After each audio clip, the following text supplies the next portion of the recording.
Let's Mo. This is News Talk. All right, you're welcome along. It's Thursdays Off the Ball. Nathan with you until 10 o'clock this evening. We got a busy show ahead because, well, there's another packed weekend of sport coming away. Ireland against England in the rugby on Saturday. Keith Wood is going to join us after 8 o'clock. Lots of reaction as well to another frustrating international break for Stephen Kenny. We'll have John Giles, as always, at 7:30. Stephanie Roach joins us on the football show. And we will hear from Dustin Johnson's coach, Claude Harmon, was with us on Golf Weekly. We're going to bring you some of the best of that after 8 o'clock as well. 53106 is the text number if you want to get in touch. At Off the Ball on Twitter. The Newsround, as always, with thanks to Gillette. We don't just play the game, we change it. Gillette, made of what matters. Richie McCormack, good evening. How are you, Nathan? Joe Molloy, good evening. Evening, gents. How you doing? How did you warm up this night last week, Joe, for the Ireland-England game? How did you prepare yourself for battle with the old enemy? I watched In the Name of the Father, then Michael Collins, then did a few laps, and that's my usual routine. Nathan, I'll be doing that again on Saturday, of course, ahead of the rugby. Cannot wait. I would be pumped tomorrow night. Is there any more? Are you doing the old Martin Brennan? You doing the Martin Brennan? Yeah. You have to watch Martin Brennan. Absolutely. The reason we're saying turtle farmer Martin Brennan. What else would be appropriate to watch ahead of Saturday's rugby game now to really get ourselves pumped? Legal, like. Okay, that kind of takes away a lot of options that I was going to put on the table there now. I don't know. It'd be the typical Michael Collins. War of the Buttons would probably be a good one, wouldn't it? Oh, yeah. That'd give you a sense of us versus them. Maybe if not, it's entirely anti-English. But yeah, something equally as horrible and disgusting as In the Name of the Father or Michael Collins that clearly has been put forward before. The reason we're talking about this, if you've missed it, listeners, because this news is just breaking in the last hour. There is scandal afoot within Irish football. As you will remember, this night last week, the Republic of Ireland played England. We don't need to talk about the result. But as a motivational technique, a video was played. I wonder, was it an actual video that was put into a VHS recorder in the Irish team hotel? A video I have that. Yeah. Was played to the Irish team that was either anti-English or pro-Irish. Now, the reports are, and this hasn't been confirmed, that it was the Academy Award-winning movie In the Name of the Father that was played to the Irish players, and it seems some in the room took offence to this, and now that Stephen Kenny is going to be called before the board to explain his actions. Okay, I didn't realise that. So it actually was In the Name of the Father. I was just joking. Oh, really? That was a great guess. I only saw this. I only saw this news. I mean, to pull the curtain back a touch, Richie sends on his Newsround by email to me, and I just came upstairs and opened it and saw this stuff about the video, and I thought, what's going on here? Like, I suspect most people listening still don't know what we're talking about. Well, I think I've just explained it there. That, oh, you have? Okay, yeah. This is exactly what just happened. Now, there is no confirmation, Richie, that is the movie or video that they were told and that they were shown. No, what I've heard is that whatever was shown, and again, I don't know if it was In the Name of the Father, I don't know if it was Martin Brennan or not. I was told that what was shown was very, very tame, and that if you would want to see it as pro-English, you'd be wanting to come from we want to be watching it with a very specific set of eyes. It does mean, though, that Stephen Kenny has some questions to answer. Clearly, there are a lot of players within the Irish squad, Joe, who were born in England and certainly wouldn't see the rivalry. Not that it feels like there's any great rivalry. There certainly didn't feel like there was a great rivalry last Thursday night between Ireland and England, but that maybe there were people in the room that found this very unusual and did find actually that this wasn't appropriate. And if they did, well, I guess they need to be heard. Yeah. I mean, again, just doing a bit of frantic reading there. So Aidan Fitzmaurice on the Independent website says it's believed some members of the FAI party, including players and at least one member of the coaching staff and a member of the non-footballing staff, were, quote, upset by what was described as overtly political content as shown to the players as a motivational tool. I mean, to echo your point, didn't work. Don't think we need this anymore against England. They didn't look that fired up to me. We could have lost 6-7-0 if not for these videos and speeches, Joe. No, it didn't work. It was you know, it was a flat performance to say the least. I don't know. I mean, I'm surprised that this is the first time that somebody involved in the Irish camp would be upset at quote unquote political content, given that rebel songs have been a feature on the bus for however long. I mean, we're going back decades here. I'm not entirely sure if they still play rebel songs on the bus or if they're all their own personal headphone situation at this stage. So, I mean, It's a little bit of a storm in a teacup, I would think, unless something emerges in the next couple of days whereby this is very serious. There's a board meeting this evening, FAI board meeting this evening, and maybe Stephen Kenny clarifies it and they say, okay, look, well, we won't do that again. It depends how upset potentially the people that the article I just mentioned are referring to are with the situation. I mean, if somebody's so upset they're not going back to the squad or something, then it's a whole other mess.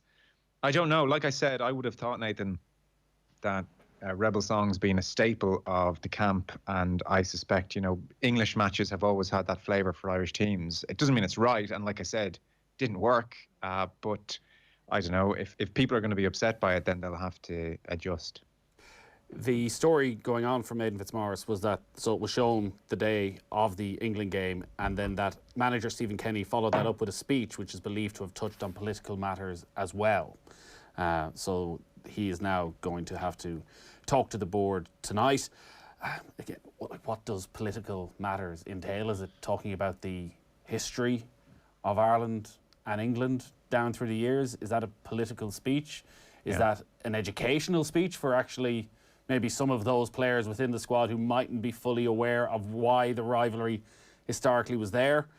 We don't know. But look, these are the sort of stories that come out when you're the Republic of Ireland manager. Yeah, and that's a good point, and that's just the kind of thing that Stephen Kenny's encountering for the first time. Storm and teacup type stories, and on the back of last night, I'm sure he needs this, kick up the backside. So, but it does feel storm and teacup territory. Are you telling me that the Irish rugby team, for instance, before they played England at Croke Park, didn't focus in a big way on the history and didn't talk about it and didn't use it as a motivational tool? Is that... what's the problem here? I mean, I guess the problem is that some people were upset. We still don't know what this video was, but the problem is that some people were upset. Yeah, like John Hayes wasn't crying after the anthem at Croke Park because he's a massive hurling fan and he was delighted to be in Croke Park. Like, there's different layers that goes on to this thing. Like, I wouldn't be a massive fan of the Rebel songs thing, but it has been ongoing since the Charlton and McCarthy eras and possibly even before. So, like, it's been part and parcel of Irish preparation for soccer games for God knows how long. Apparently, if this is as tame as we're being told that it was, like, it's something that needs to blow over pretty quick and and not be used as a. You were going to mention John Delaney there, but it not be used as a thing. He's not the best example to pull out, I don't think, though, to be honest. No, I know, but I mean, I'm just making the point that this is like an aspect of Irish culture, and so why would an Irish team not reflect some of that at times? Well, are we not being hypocritical because it was certainly seen as unacceptable that John Delaney was singing songs in a pub? Yeah, okay. Well, we don't know. We don't know. We don't know that this is like arguably private. This is arguably a private team meeting. That's the CEO of the organisation belting these things out in a pub. I take the point. There is a degree of hypocrisy there for sure. I don't know. I'm just surprised because the content of Rebel songs is overtly political in my view, and there's plenty of stuff going on in those songs that people could be offended by if we're to believe people were this offended by the video. It's just strange that it's at this juncture that people took offence, So that's why I'm curious about it. It is a new squad. There's a lot of younger players within that squad. And it may well have been a case that Stephen Kenny was is obviously very aware of the history and feels that Ireland against England should still be a big occasion. He spoke about it a lot in the build-up to the game that, I think Darren Randolph was the only player alive the last time Ireland beat England, that this should mean something. Maybe he's looking at the squad and thinking that they're looking at this as a friendly, just another game. He's trying to change their mindset and build it up to something more than it actually is. The funny thing is about it, like, I was watching a lot of the pre-match interviews and press conferences in the lead up to last Thursday's game, and it struck me that a lot of the Irish-born players weren't approaching this as oh God, I can't wait to get one-on-one with England because this is something I've been looking forward to since I was a kid. I distinctly remember Daryl Horgan almost needing to be prodded with a stick through the Zoom screen to kind of add a little bit of extra importance and spice and needle to this that he didn't feel was there. And Daryl Horgan's from Galway, was brought up in the League of Ireland and has gone on to play in Scotland and in England.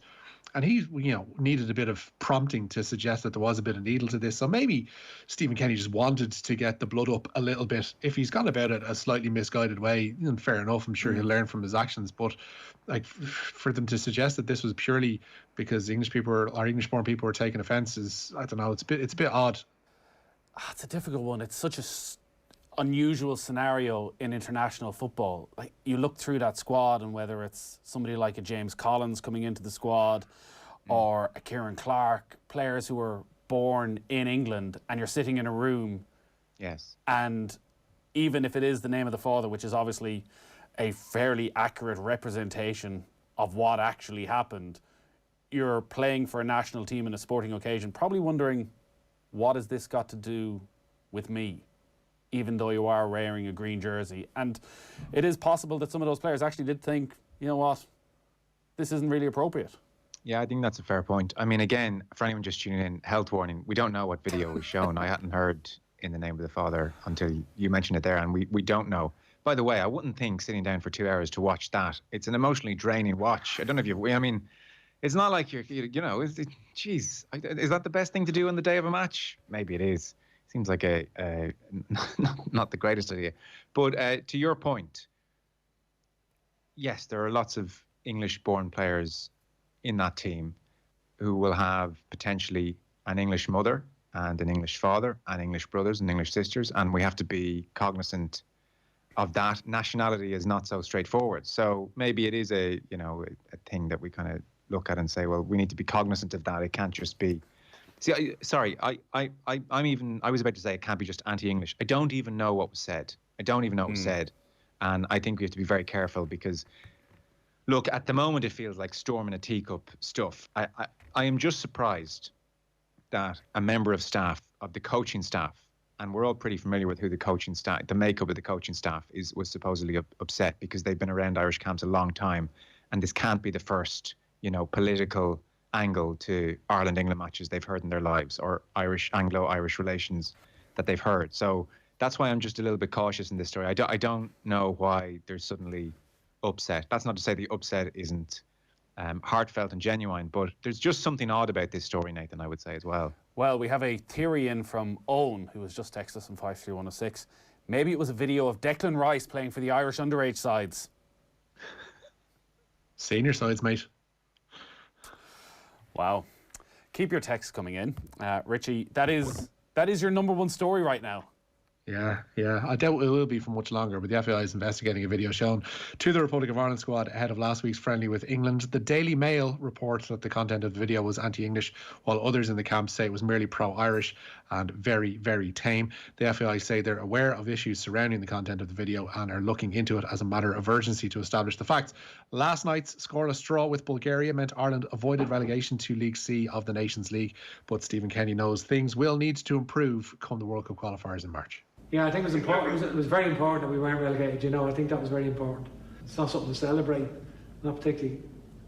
We the big playoff game for Slovakia, tough draw away to Slovakia was the big game for us. Obviously, we performed brilliantly in the game, got beaten on penalties. We've used the Nations League to blood a lot of players, and obviously some by design and some because we've had inordinate number of players ruled out for a variety of reasons, and I think that will stand as well in the future for sure. It will, and I think it gives us more options. Did you watch it back, Joe? Did you decide a big full-on tactical analysis was needed of this 0-0 draw with Bulgaria? Any further thoughts than what we discussed at length last night? Well, I listened to his press conference in full, and I heard you putting some questions to him, so you were there as well.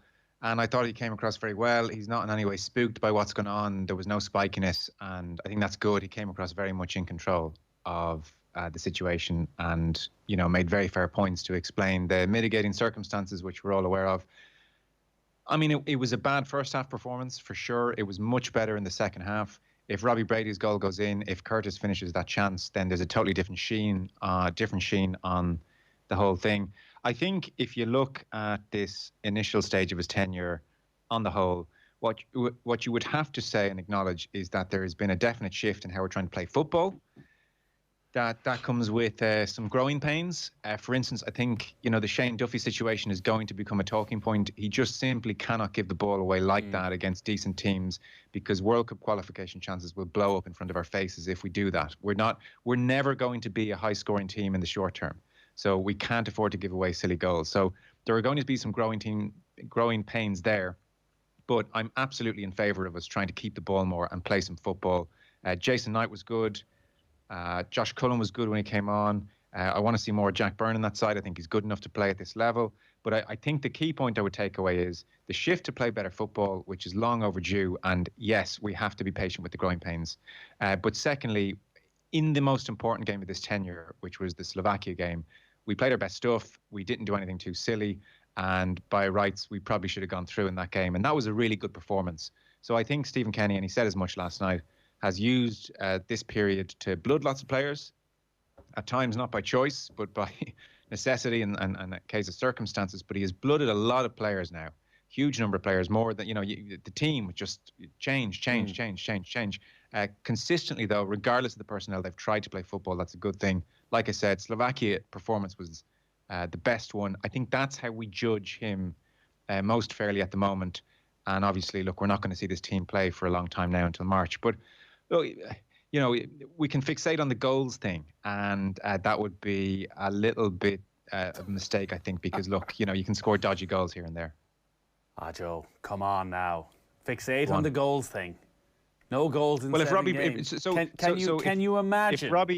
If Robbie Brady's goal goes in, or if Curtis finishes that chance, does that change our goal scoring prowess? I don't think it does. Like, if we win that game 2-0, are we suddenly goal scorers? No. The fact that we haven't scored last night, does that mean we can't score a goal? No. Oh, well, obviously not, but they need to actually start scoring some goals.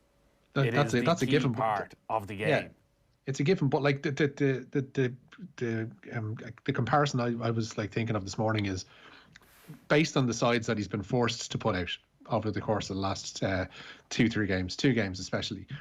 Like, we wouldn't judge, and I hate crossing streams and I hate making cross-sport comparisons, but we wouldn't judge, say, a team in Leinster like a Dublin or a Meath based on the sides they're putting out in the O'Byrne Cup in January, because everybody else is away on holidays or everybody else has time off until March.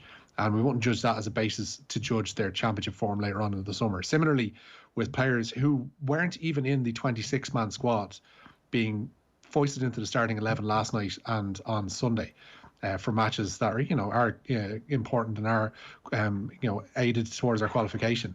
It's not a proper reflection of what the Kenny era is about, because he's playing with one hand behind his back. Lots more to come on that with John Giles, who's coming up very shortly. Stephanie Roach on the football show as well. Richie, we're going to be talking rugby after 8 with Keith Wood. England going to come out all guns blazing, it seems. Yeah, Eddie Jones is saying Eddie Jones things with 2 days to go until that game at Twickenham. He's challenged Ireland to bring a dominant performance to Twickenham on Saturday. He's named an experienced lineup for the Autumn Nations Cup clash, with Tom Curry, Sam Underhill, Mako Vunipola and Kyle Sinclair all returning to the starting 15, while George Ford, fit again, is named on the bench. Jones appeared today to have a dig at Andy Farrell's satisfaction with last week's win over Wales. Well, Ireland were very happy with their dominant performance against Wales. And we know they're a very well coached team. I know Andy Farrell very well. They'll be well prepared, and they'll come to Twickenham with a point to prove, which always makes them dangerous. So it's the most important game of the year for us, and I'm sure for them they're treating exactly the same way. So it's a huge step up from what we've been encountered in the last couple of games. Pep Guardiola isn't going anywhere? Set to become Manchester City's longest-serving manager in over 50 years. He's signed a new contract, which will keep him at the club until the summer of 2023. Guardiola took charge in 2016, and should he see his new contract through, he would surpass the reigns of Tony Buck and Joe Mercer. It was also the Catalans' longest spell at any club should he get to 2023. Guardiola told City TV today that his relationship with Chairman Khaldoon Mubarak was a deciding factor to stay. I saw many times in the bad moments how the people he support me, of course, Farhan and Chiki, but especially Khaldoon, our chairman. And this time was the main reason. That's why I decided to continue.